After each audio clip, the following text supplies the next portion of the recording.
Dr. Miranda Walker Freeman. You want them to succeed.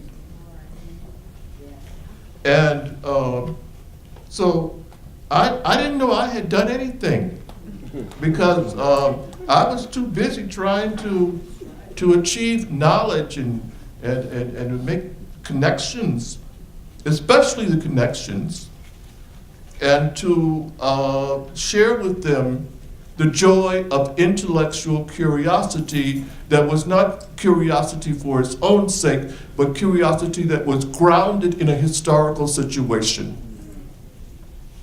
In other words,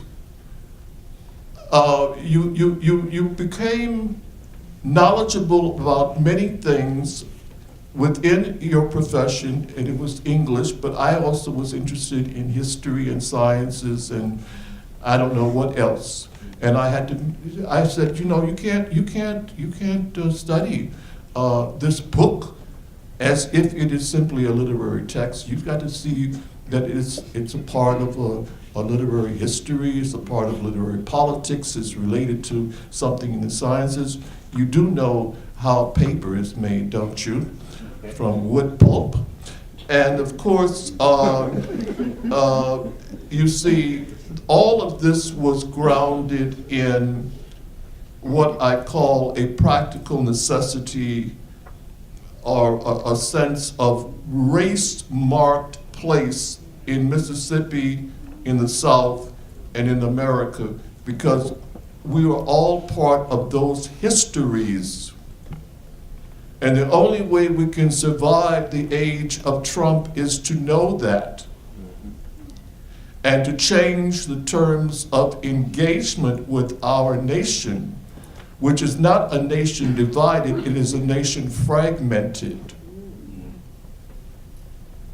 It is fragmented into millions of pieces of angry candy, if I might borrow those words from E.E. Cummings. So I tried to work with mentees in a way that they would become my teachers, and they've demonstrated that wonderfully this morning. And of course, there is something else that I want to say about the site, and that has to do with Tougaloo.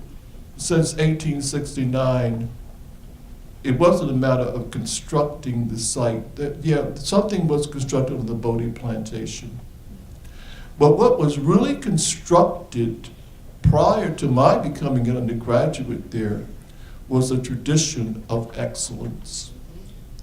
That tradition of excellence I came to know as an undergraduate when I listened to St. Elmore Brady tell stories which I found absolutely awesome about his work with George Washington Carver at Tuskegee, and how Carver had told him, "No, young man, you haven't finished this experiment, go back because you didn't do the right thing." It was listening to a German refugee, Ernst Berinsky, in Z-Lab, as he would call it, who introduced us, whether we were sociology majors or not, to many people of the world, including people such as Ralph Bunche. And I remember riding to the airport with Ralph Bunche, and he's telling me stories about what his daughter was doing in the Civil Rights Movement. I met people through Berinsky and other professors. I had a British teacher, Elizabeth Sewell, who certainly was very influential. But perhaps the most influential person with whom I never took a course at Tougaloo was Dr. N.J. Townsend. And Dr. Betty Parker Smith was one of her students. Dr. Townsend was a brilliant woman. She got a Phi Beta Kappa key for the quality of her dissertation at the University of Pittsburgh. on Edmund Burke. And she could have had a brilliant career. She did have a brilliant career, but it was at Tougaloo College, because she was not only an excellent teacher of English, she was an administrator, she was academic dean, she planned our first year program, she was always on top of things, and she made it work. And I remember she invited me to join the Tougaloo faculty when I was still in Vietnam. So I said, yeah, I'll come back, because I wanted to give 4 years back to Tougaloo. Tougaloo students are really weird. I said, I'm gonna work here 4 years. Every year they said, you can't leave until I graduate. They terrorize you. So I stayed for 32 years. I said, what is it? Well, I stayed until another Tougalooan seduced me to come to New Orleans. And she didn't have a hard time doing it either. And I have to use that word carefully, seduced. It was really I really wanted to go, to New Orleans, because I had relatives there as a part of my heritage too. So it was people like Dr. Townsend. And what made the mentoring work, and I would say this to anyone who is at an HBCU now, is to have a president like George A. Owens, who, when we said we wanted to have writing across the curriculum, he said, okay. So he issues a mandate. I want a full court press on writing across the curriculum. If your chief administrator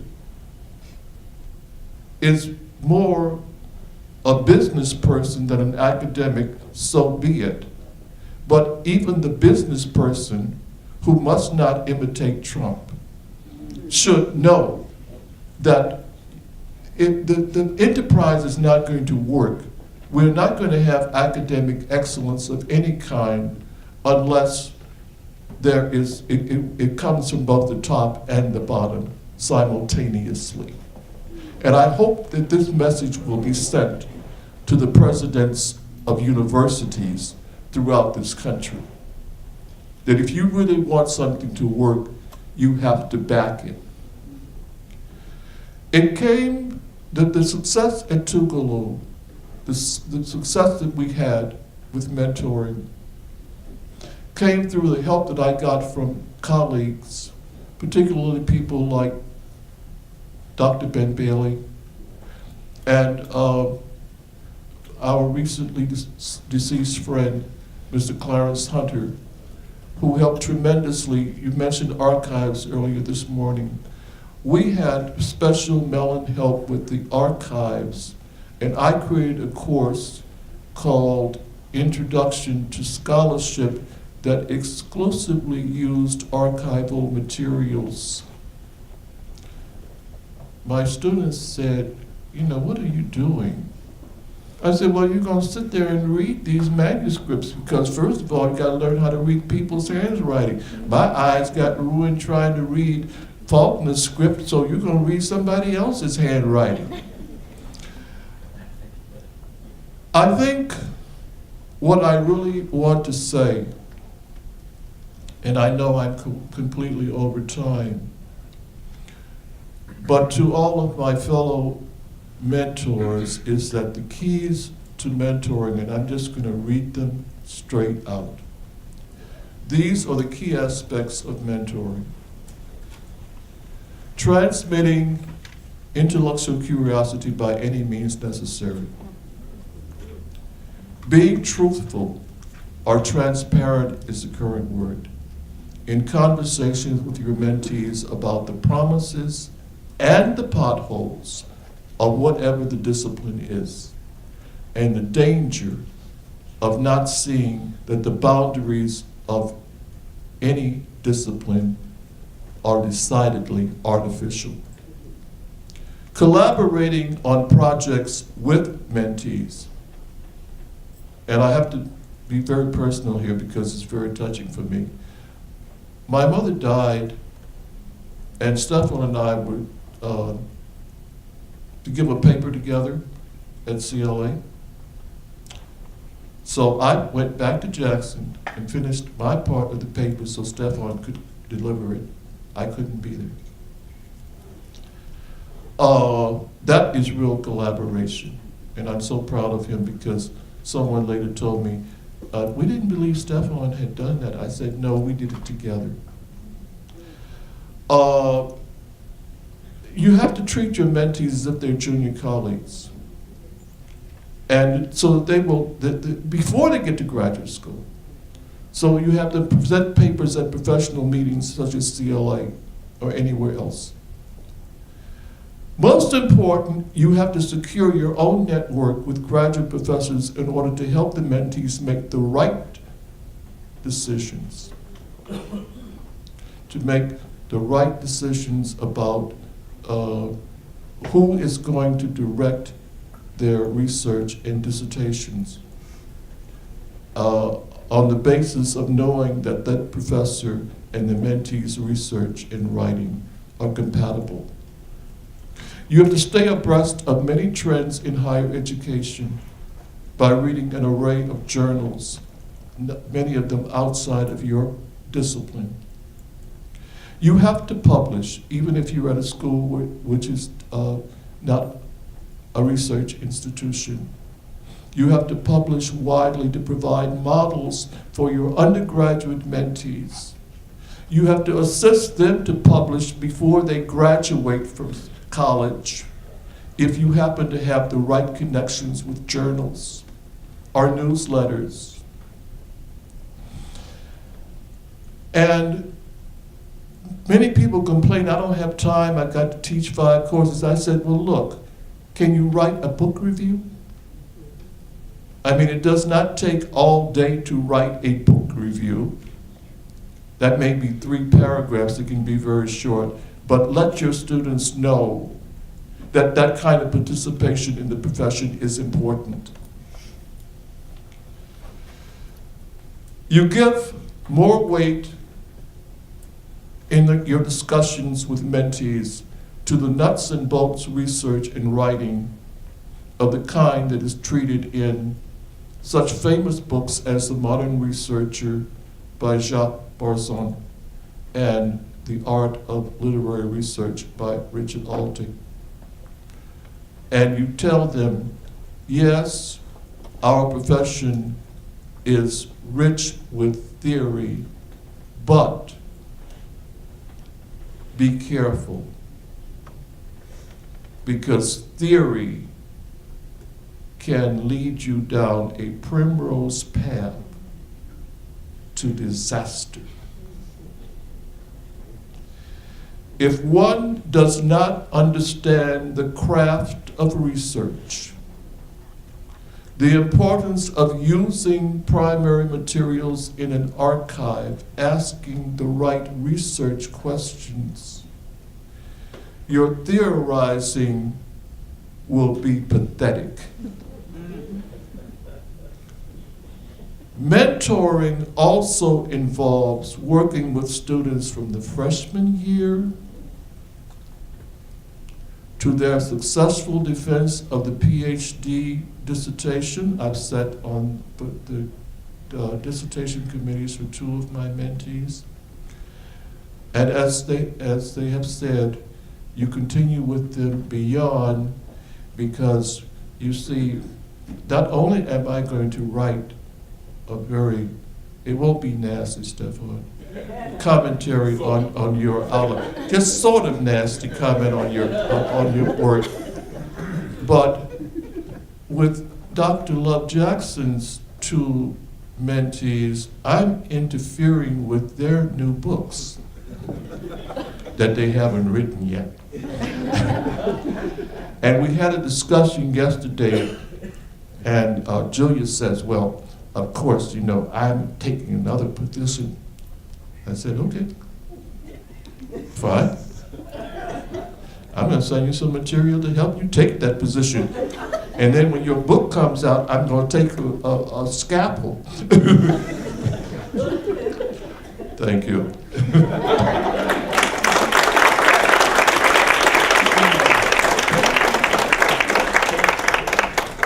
Well, this was my world for 4 years. And I returned to the college to teach. He was still there. And, but I can honestly say, without him, I would not be the student I am, the scholar I am, the professor I am, the mentor I am. And that's so valuable. And it goes back to something Dr. Anderson said, and I'd like the panel to weigh in on this about academic excellence inside the institution. I hugged Jamal Calloway, another Tougaloo grad, and I'm currently working with Kedra James, who I taught, at Tougaloo, and we talk about all the great things that these Tougaloo grads go out and do. But what happens inside that institution, and I think it was Dr. Hobson, and I wrote it down because sometimes we're accused as Tougalooans of being arrogant, and I don't think that's it. I think it's something Dr. Hobson said Dr. Anderson taught him.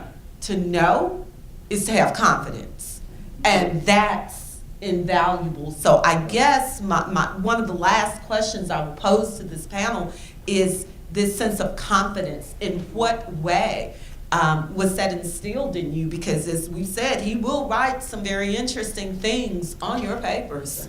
How do you engage that without taking on a sense of defeatism or I can't do? So any of you who'd like to weigh in on that?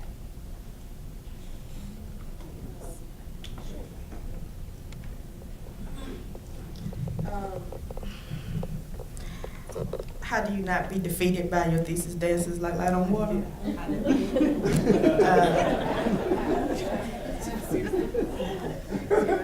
Dr. Ward, the Lion of Tougaloo,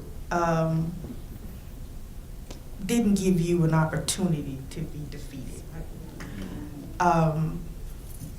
And much of what, and I know I shouldn't say this, but they're still my boys. I know they're men. My husband knows that they're men. He asked me once if I had any female students. I said, yeah, they cycle in and out, but these are my boys. Is that you you cannot, there was always more work to do. You take your lump, you embrace it, you say to yourself, well, that it is what it is, and you have to keep going because he didn't allow you to finish there. And there was always another 5-page paper to write. There was always another presentation. He was instrumental in making sure that I presented at CLA before I graduated. So that we mimic those kinds of things. And I think one of the things that stuck out to me in his current remarks is that I treated my students like the colleagues they were becoming. And so it was not to create these mini-me's. It was to treat them as the colleagues we all want to have. And one of the things I was thinking about this conference, we can all sit around and tell war stories about our respective institutions and what's happening and not happening. But if you ask a Mellon mentor about their mentees, their eyes start dancing. And so that's what brings us, and this is a perfect time in October, as Dr. Armando said yesterday, because it's right around midterm and we're about to screen. And we need this to refresh because it is like coming home. And so things like presenting, as Dr. Ward said, presenting at CLA, making sure that they presented at CLA, because there was a moratorium on having student presentations, so I just never said that they were students. Wonderful. But that's the kind of things that our professional organizations where we like to get away for our conferences, take a student or two if you can. Those kinds of things make the difference in their development as scholars and then what they will do. And that was the example for me. And I hope, we tell these stories. I remember this one running down the hall. Doc, I was thinking. No, I'll let you know when I release you to your mind. Hold on. Because every time y'all start thinking, there's something I got to get us out of. And I would be remiss without acknowledging, as Miranda has done, Jamal Calloway, who was neither an English major or in the honors program, but wanted more for himself. And I hope you don't mind if I tell your story a bit, because as a Mellon mentee, the travel here, when Jamal came to Tougaloo, he was on probation. And I tell that story as a student who came in as a probation student who is now at Brown University as a faculty member. So when people start talking about what we do, these are the stories that we tell, not as, these are examples of what happens daily at our institutions. It's not just because he has a divinity degree from Yale. He's one, and they're all special. We're all special, but our institutions produce this every day, every year. We have to keep telling that story, and that mentorship continues. It is, from Dr. Townsend, and when we hear these stories, we need to tell the story so that the people who are here 50 years from now feel like they know the Dr. Cynthia Nelson. And that's how I was. I felt like I already knew Dr. Ward and what was expected of me at the Mississippi College School of Law when I had to sit there and read about copyright infringement and realize I was not going to law school. Or strong enough to tell my father, who still thinks I'm going to law school, I am not going to law school. And I want to say this, as we talk about mini-me's as our mentees. University of North Carolina, Chapel Hill only allows 2 African American scholars a year. And in 2008, 2009, they accepted 2 scholars from Tougaloo College. And they did not go. But they were worried, so they go and backtrack to Miranda and say, well, Dr. Jackson wants us, we don't know what to say to her. And I had to go to them and say, you have to follow your path. But how proud I am that my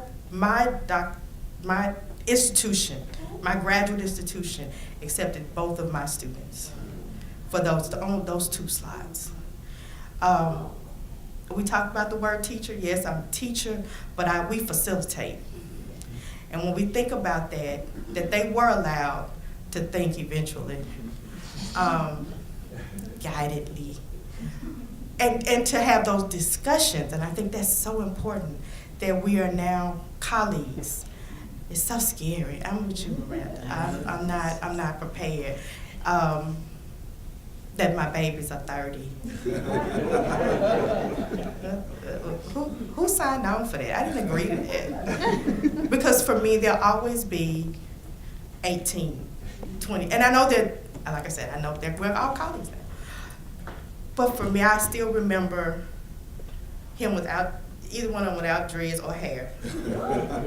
I still remember having conversations about Gone with the Wind, Imitation of Life, Roots, and all of that, and the film series and the nights, and you talk to your students. And even though we're tired, how important that is.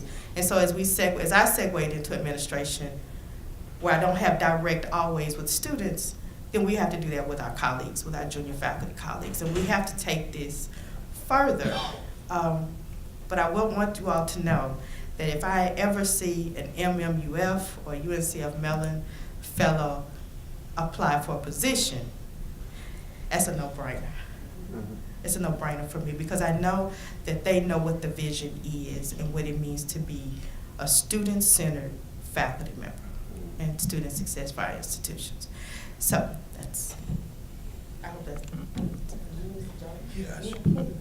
So I'll just quickly, the question, about confidence, like how do we, you did, no, but you, no, you did answer the question, or at least it helps me to answer it. I think what you modeled is that you, and I think it goes back to caring, to your first question, actually. I think that once you know that you're being challenged by someone who cares about you, the whole you, right? Once I knew that Dr. Jackson cared about me both inside of the classroom and outside of the classroom, right? And was tailoring her mentorship of me, I knew that those, that when she sent me back to rework a paper, or when she, said, Mr. McGinnis, you're going to apply for the Mellon program, and I'm thinking, well, Doc, I'm going to law school, and she's like, Mr. McGinnis, you think you're going to law school, but I'm telling you, give this, but I would have never known, right? I would have never considered applying to graduate school, applying to a PhD program. She had not seen something in me and invested. So I was able to trust her, right? Because I saw that she cared for me very, very early on. And I think that allowed me to then move through the world with a different sense of confidence, because I knew that, if I trusted that she had prepared me well, right? And even if I didn't know some of the content, coming from a small HBCU, even if I didn't know some of the content, I knew that I'd been trained how to think, right? How to think critically, and that I knew how to go get it, right? I think that our institutions prepare us because, we don't have those same resources, right? So we have to be innovative and sort of tap into a different sense of ingenuity, right? And learn how to create things in ways that other folks sort of come into graduate school or, with, right? And so I knew that I had that kind of training coming from a Tougaloo, and I think that helped me to move through the world in that way. I'll add quickly just two things. The first is, in terms of confidence, is that of course, we heard about Dr. Ward, and Dr. Jackson always reminded us that you are not alone. You are cultivating your mind in a tradition. You are part of a genealogy of greatness. And she always made us aware of that particular genealogy that extended from Dr. Ward on the one hand, but also a longer genealogy of Black people who were brought to the New World as objects of property. And she made it very clear that path from object to person was a fraught one. But look at how Black people have been the architects of this thing we call modernity, even under these constrained conditions. And so for me, that always stuck with me.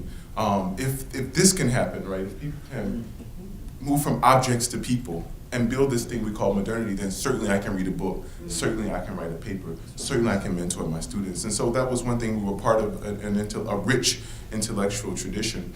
The second thing, we're human, and so I remember, leaving Tougaloo, and Jarvis and I were at these two Ivy League institutions. We were the only Black people in our cohorts, and we were from the South, and not only from the South, but from Mississippi. And that meant something.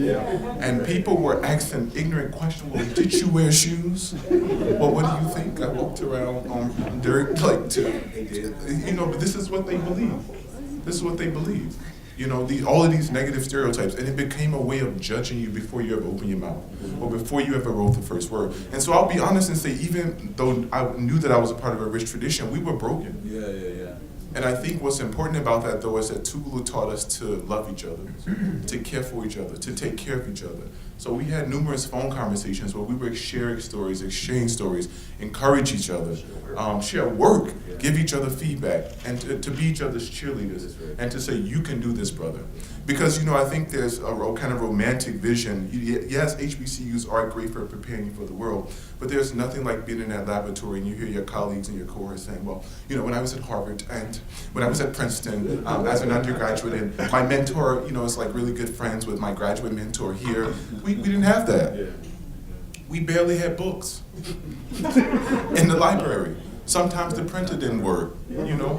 And so when you put all of these conditions together, even with that confidence, you struggle. And I think the point that I'll end on here is that the most important thing I've found in terms of how we were mentored is you do the work, do good work, but be a good person. Be a good, solid person.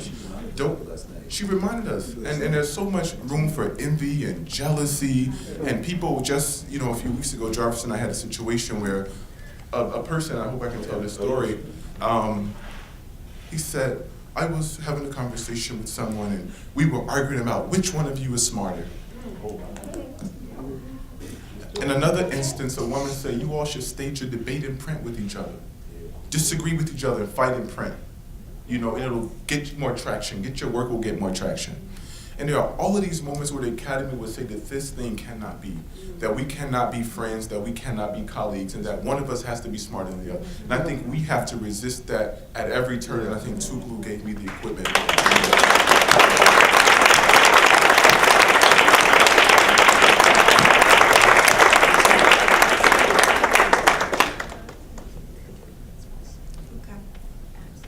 Dr. Ward? Julius, I appreciate that last point that you made, because there's something that people here should know why you and Jarvis will never become enemies. You're frat brothers. And in fact, this whole Tougaloo deal right here is all pink and green and black and gold, including Jamal. Okay? So I am so proud of my Alpha brothers and my AKA Soror sisters here. And I don't make any apologies for that. It doesn't mean that I don't have friends who are Kappas and Omegas. I don't fool with Q dogs, I deal with Omegas. You know, you have to make a distinction. But I think that that is a part of family, and it's probably unique in some HBCUs, because we're getting all of these stories now coming out of PWIs about the frats making the pledges drink too much and they're falling downstairs and they're having concussions and they're committing suicide and going, I don't know. That's not what our fraternities and sororities are about. Now, we've had instances where we have to check ourselves too, because we get some wild young people. But when we go back to what our founders created our groups to be, they were assisting in the process of building a space for a tradition of excellence. That's what my fraternity was founded on. It came out of a literary society at Cornell University. And I've always said, just as I never knew I achieved anything, that you can never really become an alpha. You're always working at it. Thank you.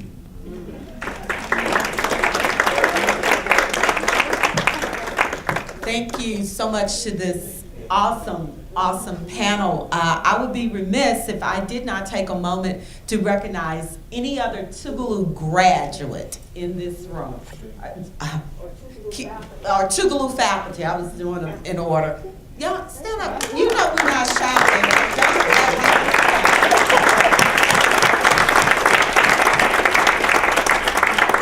And we continue to do the work set by you.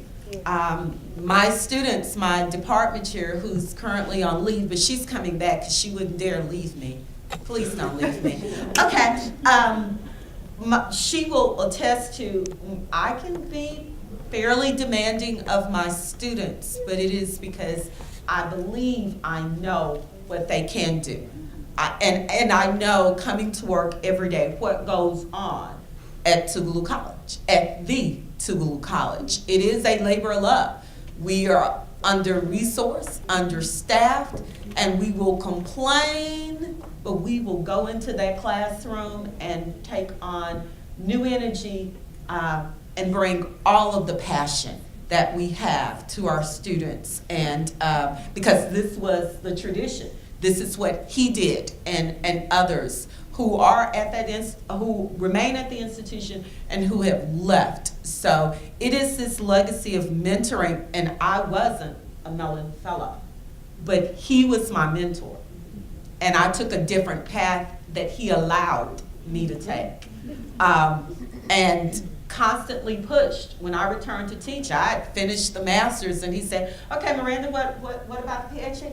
"Well, doctor, what about the PhD?" So I was like, he really isn't gonna let this thing go, is he?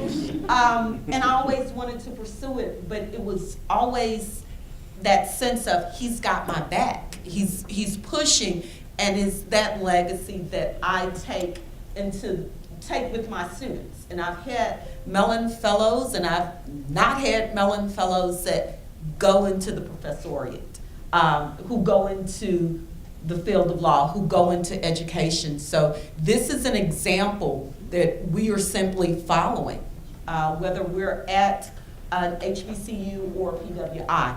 It is an example set forth by this man who had examples set forth for him. So it is truly a legacy. And so I say thank you, Dr. Spence, for allowing us, I'm speaking for this panel, for my Tougaloo family, to be here to share with you all as mentors, because this job isn't easy, it ain't easy. It is what we do because it is what we love. So again, thank you so much, Dr. Spence. And I think you have something you would like to come forward. Let's give this panel.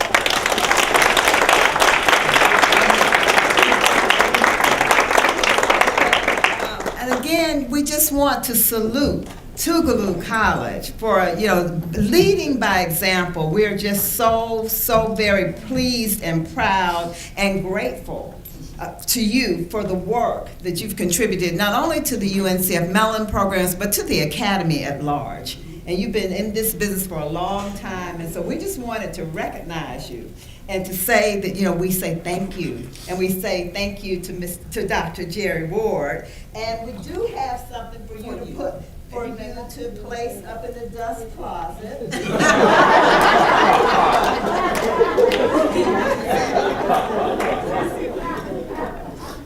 you said that, I said, okay, he's not going to place my award up in the dust closet. But we certainly understand the sentiment, because the fruit of your labor, that's your reward, the fruit of your labor. And you all are just outstanding representatives of the labor of Dr. Jerry Ward, Dr. Miranda Freeman, Dr. Just crying, stop crying, Candace Jackson.